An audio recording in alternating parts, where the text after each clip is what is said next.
Hello, everyone. Like I said before, my name is Pierce Rubenstein. I'm the Expert Center Coordinator here at Levelset. Thank you all for coming. Today, we have a fantastic host for you. His name is Nick Fernandez. He works out of the Barthet Law Firm in Miami. They specialize in construction law, and I'll pass it over to him.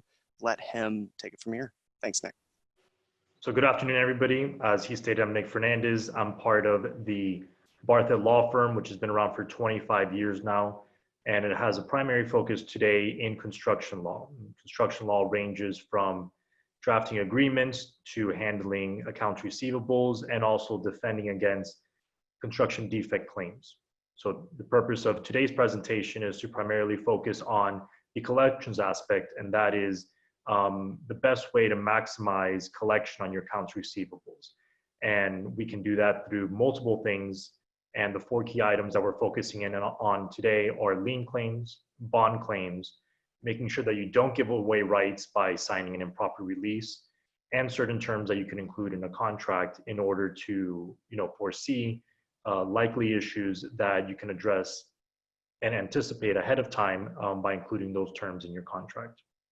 The Barthet Law Firm includes it's a boutique firm. We are 10 attorneys, and it's under the direction of several board-certified construction law attorneys. So together we work to assist a variety of clients in legal matters. So that being said, I will get started. The first thing we're taking away today from this presentation is how to properly secure your lien claims.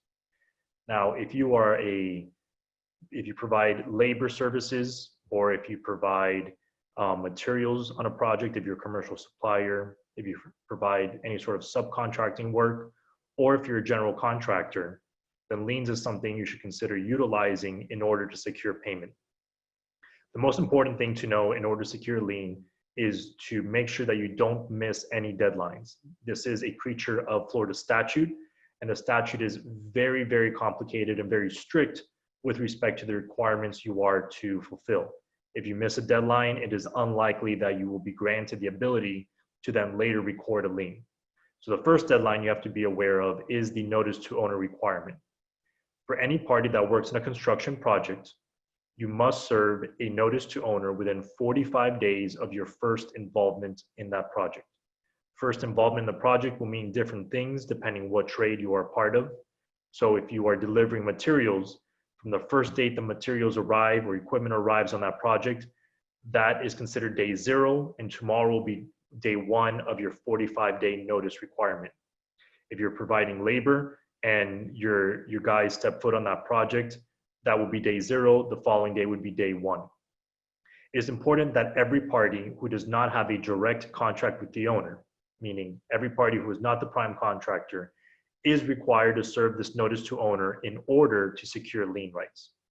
This notice must be served, meaning delivered, on the 45th day to the owner. If it is not delivered on that day, you have now lost the ability to record a lien if you're not paid on this project. So it is important that you get in the habit of sending these out on every project and tracking these deadlines from the first date of involvement.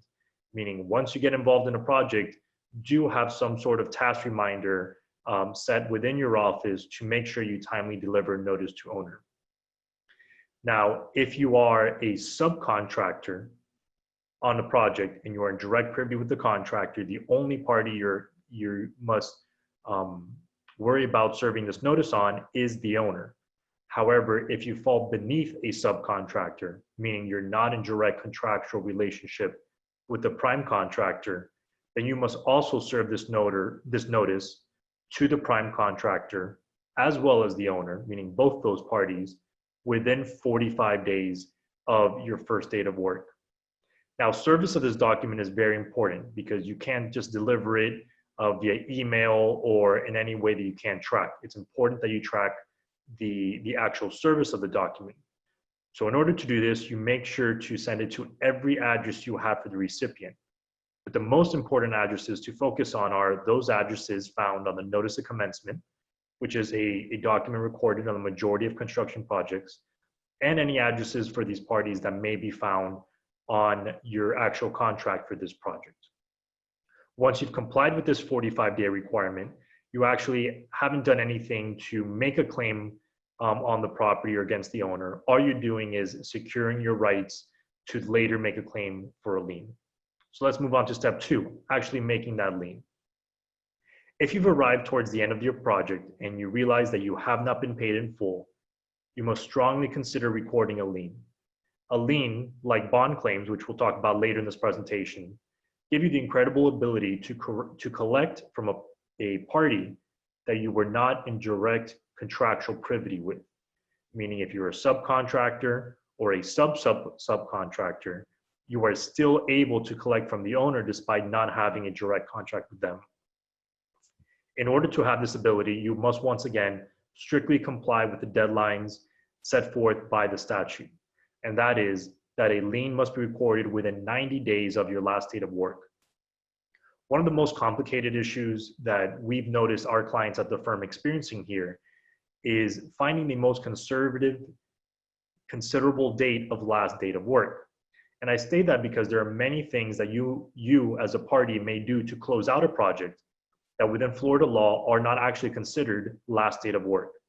Some of those items will be attending an inspection. You also, any punch list items that you may do, or any corrective work that you may do.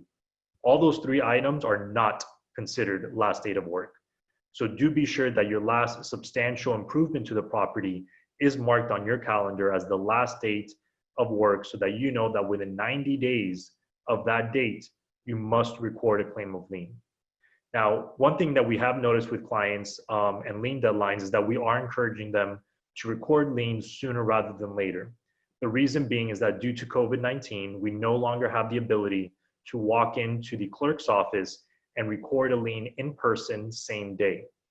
Because of this, we have to submit liens for recording online, and they are recorded in the same order that they are received by the clerk. Meaning that if today is your lien deadline and you submit your lien for recording today, it may not get recorded in time. So for that reason, we do make sure and we do encourage our clients to really keep track of these deadlines and make sure that around the 60th day is the day that you are executing all the relevant paperwork and whatnot, so you can then submit it for recording. To keep track of this 90th day, keep in mind that if the 90th day falls on a weekend or a legal holiday, that deadline rolls over to the next business day. Now from there, we'll move on to talking about the lien amount. A lien is a very technical document, so we're not actually getting into the nuances of what will be going into that document, because that's definitely something you should consult with an attorney for. However, calculating the lien amount is a relatively simple topic that we can discuss at a high level at this time. One important thing to assess when you are determining the amount that you include in that lien is that you should only be including the principal amount due on the face of the lien, meaning all finance charges or interest charges should not be included on that face amount of the lien, because that is a dollar amount that will change over time and that you could claim later on when it is that you're actually resolving the payment dispute. Likewise, any attorney's fees that you may have incurred in pursuing collections should not be included in the face amount of the lien, but rather something that you can claim later when you're settling the actual lien with any opposing party who may be willing to pay you.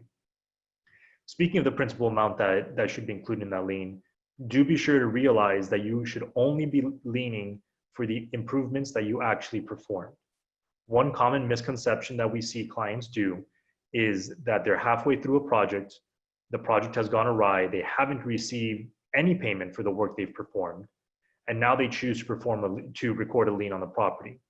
At that time, they often record a lien for the entire contract amount, saying, this would have been the contract amount had I completed the project, and this is what I'm going to lien for. That's improper. That's not the way it's done. What you have to be cognizant of is the fact that you're only liening for the work you've done through that day. Meaning, if you're liening a project, you must make sure to double check your records and assure that the lien amount is only for the work performed, which includes reasonable overhead and costs and whatnot, according to the terms of your contract, meaning what your contract would entitle you to collect at that time. Also, with respect to liening, it's not just the value of the work completed to that date, but assuring that you were authorized to perform the work that you did. The most common example that we share with all our clients is if you are an owner and you hire a party to build a shed in your backyard, you're responsible for paying for the building of that shed. And if you don't pay for it, a lien will be recorded on that property. However, if I'm a contractor and I'm walking around neighborhoods and I see an open back gate and I walk in and I build a shed on an owner's property, and then I tell them, hey, you got to pay me. And if you don't pay me, I'm going to lien. That's unlawful. You cannot do that. So while that's a pretty extreme example, the same applies to contracts. If your contract included a specific scope of work and you go beyond that scope of work pursuant to directives that were given to you, you have to make sure to get those directives in writing.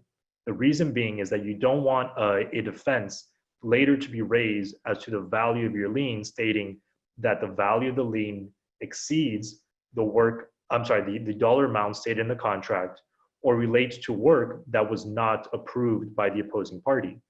You don't want to get into a he said, she said argument over what work was or was not approved.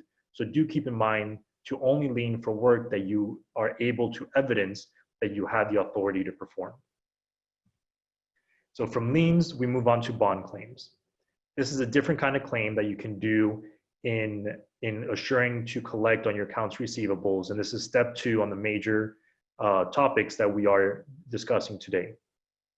So bond claims are different than lien claims, and it is rare that a project will have the ability will grant you the ability to do both a lien and a bond claim. However, there are some projects where both rights overlap. However, when doing a bond claim, do be sure to know that there in fact is a bond. This is something you need to know at the onset of a project rather than at the time that the bond claim is due. Similar to a notice to owner, which is done on projects where a lien is available, bonded projects require that you issue what's called a notice to contractor within 45 days of your first date of work. It is exactly the same form that is used to do a notice to owner, except the person that this is being served on is the prime contractor, because of the fact that the prime contractor is the party who has posted a bond on a project. One of the most common questions is, how do I know if there's a bond on my project? Well, the best thing to do is to take a look at the notice of commencement, and on there, it'll tell you if there's a surety who has posted a bond, and it should also include a copy of the bond to that notice of commencement. In there, you'll note that if the project is bonded, then that notice that you're doing within the first 45 days is a notice to contractor, and that the claim you'll be making upon 90 days of your last date of work will be a notice of non-payment to the bond company, rather than just assuming that the next step would be to record a lien. The important thing in a notice to contractors is to make sure that you send it up everybody in the chain of command, meaning if, regardless of what role you play in a project and how far you fall down in the chain of command, it is always pertinent that you send these notices to everybody who falls up the chain of command from you. So moving on from the initial notice that goes with the bond claim, we'll actually move on to discussing what happens when you need to make a claim on a bond. So assuming you've sent your notice within 45 days of your first date of work, and keeping in mind that if you are in direct contractual privity with the principal on that bond, which is almost always the prime contractor, being in privity with the prime contractor is the only instance where you do not need to send a notice to contractor in order to secure the right to later make a claim on that bond.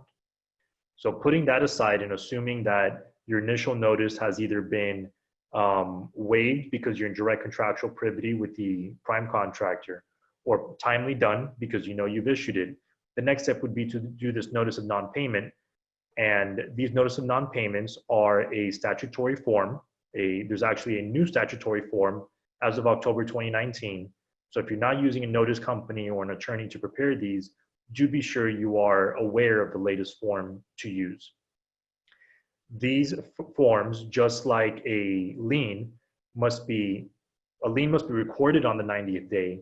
These notice of non-payments must be served and delivered to the receiving parties by the 90th day.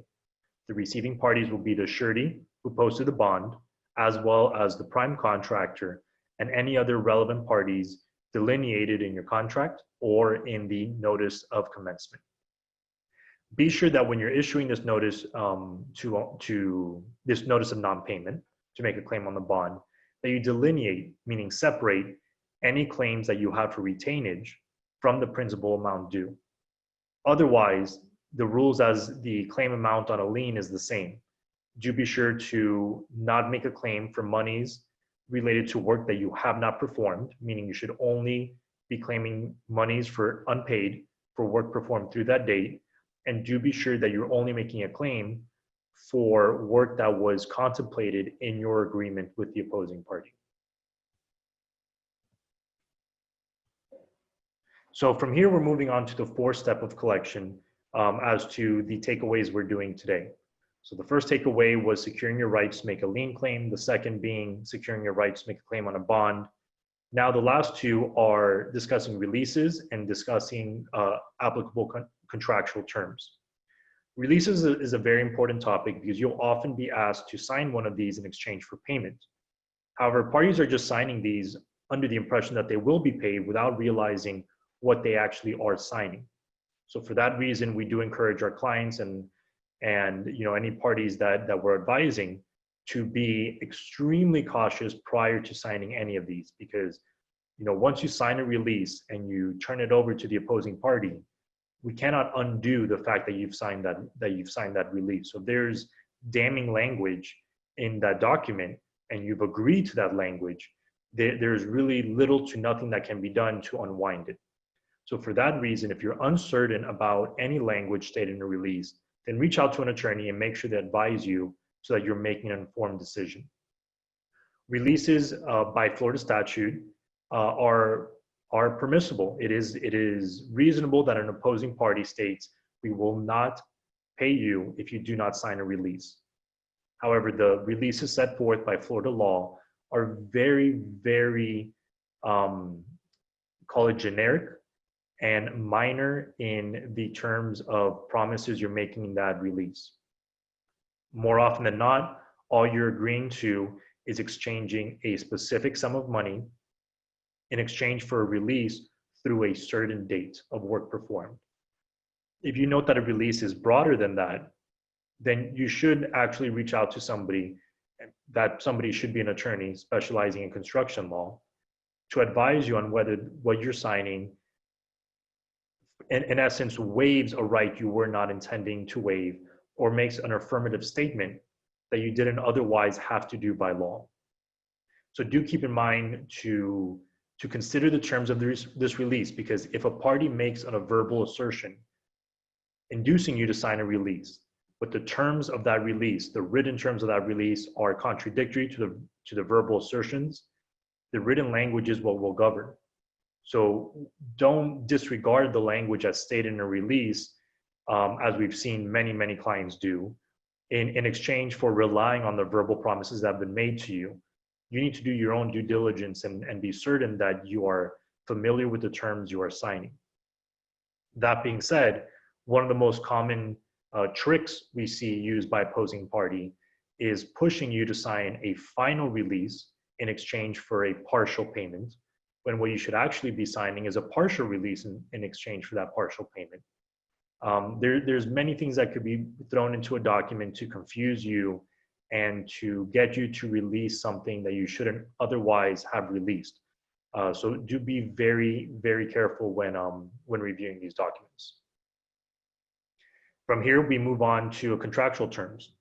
So contractual terms are something that you should do at the onset of a project, meaning whether you have a credit application with a customer where you engage in multiple subsequent business dealings with a certain customer over and over again using the same credit application, meaning you'll use this credit application to cover your work on multiple projects with a given customer.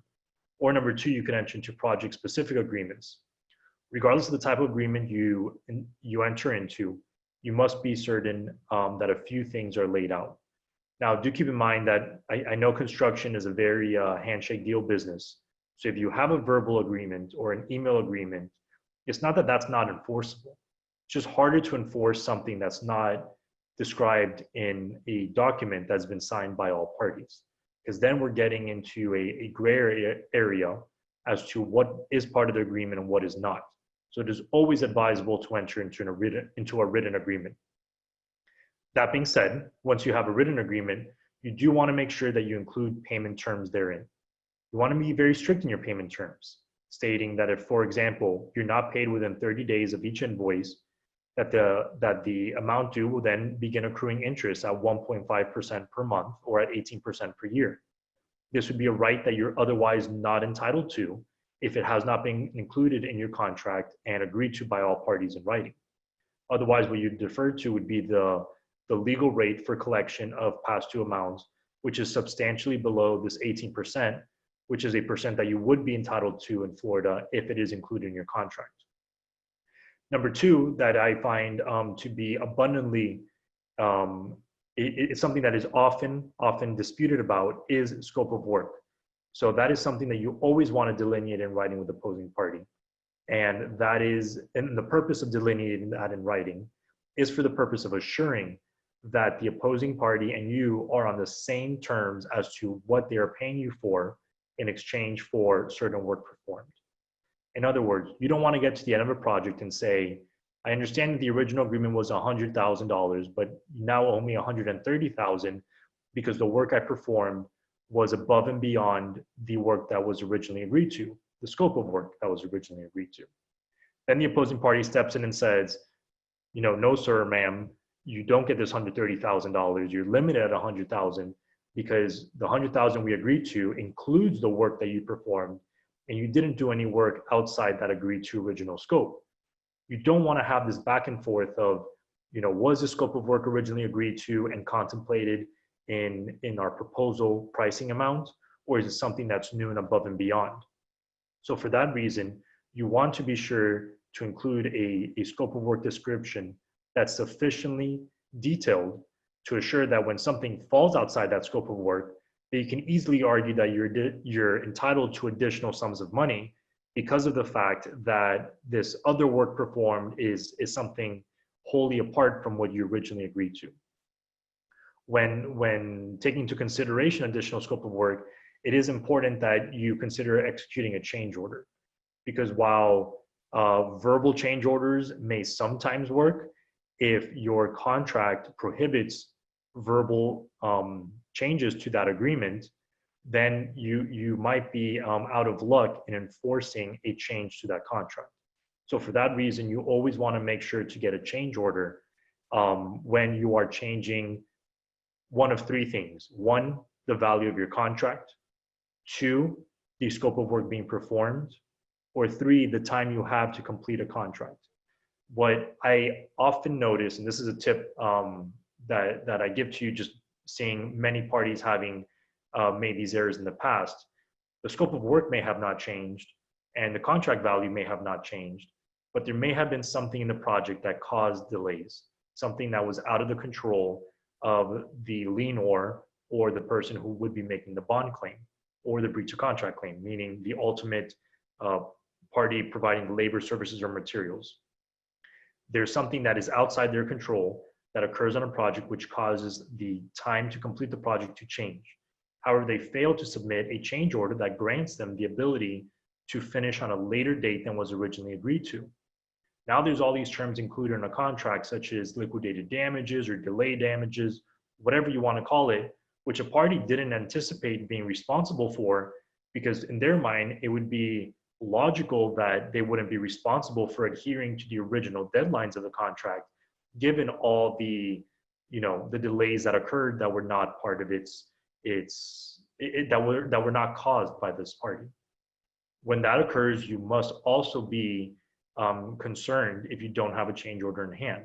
That would be the third example of a situation. The first two being change in time. The first two being change in scope and change in dollar amount. When you must consider whether a change order would be appropriate. So having your contract documents in line at the onset of a project really will help you towards the end of a project once it's time to collect, because your contract is that underlying agreement with the party that you will be collecting on, if you, for some reason, miss your deadline to make a lien claim or miss your deadline to make a bond claim.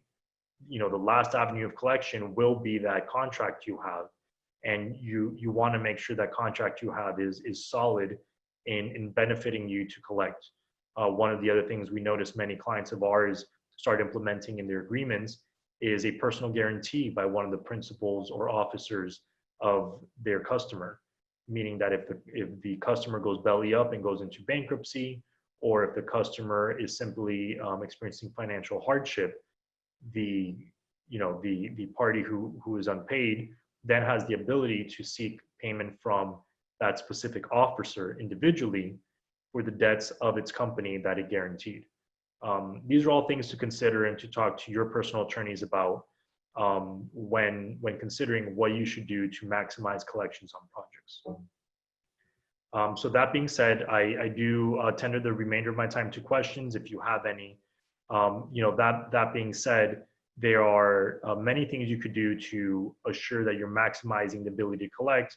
And we do want to be sure that before you do something that can't be undone, meaning before you sign a release or before you sign a contract or before you agree to forego a claim, that you contact an attorney who's familiar with these topics to advise you, to make sure that you're making an informed decision so that you are not making a decision that you otherwise cannot undo in the future. So that being said, I see Pierce here who has a few questions that he'll share with me so I can answer the questions of the people attending today. Yeah, thank you, Nick. I think that was a lot of great information. So thank you for sharing. We do have a couple questions coming in. I do encourage everyone else to please share. This is your time. It's not often that you can get free answers from an attorney, so definitely take advantage. We'll start with Chris. He says, we do commercial landscaping. Can we lien for maintenance services that are unpaid? If not, what about in-contract mulch that would be built into the monthly maintenance services? I believe we can lien for enhancement work such as planting trees and shrubs, but not clear on everything else. Okay, that's actually a great question because there's often a misunderstanding as to what is and what is not lienable. So the maintenance of the property and including things such as mulch and whatnot don't really contribute to the permanent improvement of that project. Even some landscaping services such as flowers and whatnot are less of a permanent impact on the property in comparison to a specific tree that will stay there for a long time and whatnot. So when it comes to landscaping, it is difficult because a lot of the work that you actually do is not lienable for the purpose of it is not a true permanent improvement. That makes sense. And Chris, if you have any follow-up questions, feel free to share them. I actually have a question that sometimes people don't want to ask, but I think is important. What should people do if they miss a deadline?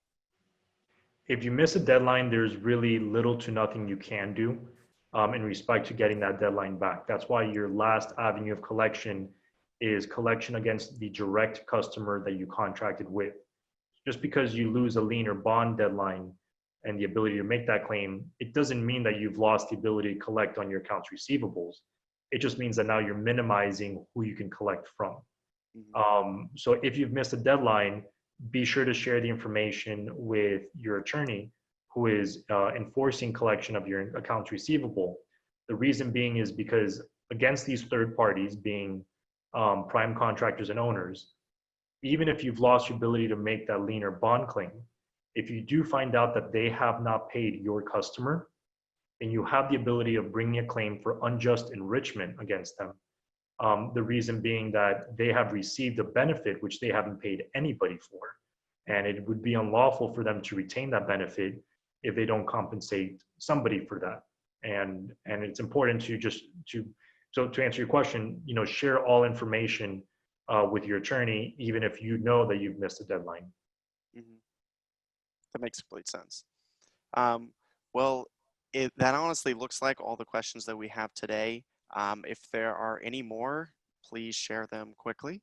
If not, you are welcome to reach out to either Nick or go to our expert center, which is levelset.com/payment-help, and post questions there as well. And We have a number of attorneys who would happily help you in whatever area you're doing work in. But thank you so much today, Nick. You were fantastic. I'm sure everyone found it helpful, and we look forward to having you back again. Thank you for the invite, Pierce, and thank you everybody for attending today. And I'll leave you actually with one last tip. Yeah, sure. And that being one of the most common issues I see that is unrelated to the 4 topics we discussed today is parties being confused as to who they should take directives from. Do remember who hired you on a project and who contracted you. That is the person who is able to determine what work you are and are not authorized to perform.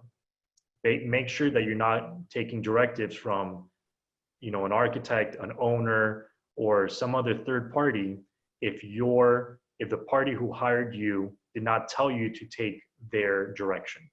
And that will help you in collecting later on, just to make sure that you followed everything by the book and did things according to the person who is ultimately responsible for paying you. So once again, thank you everybody for attending, and thank you, Pierce. I look forward to doing one of these again in the future.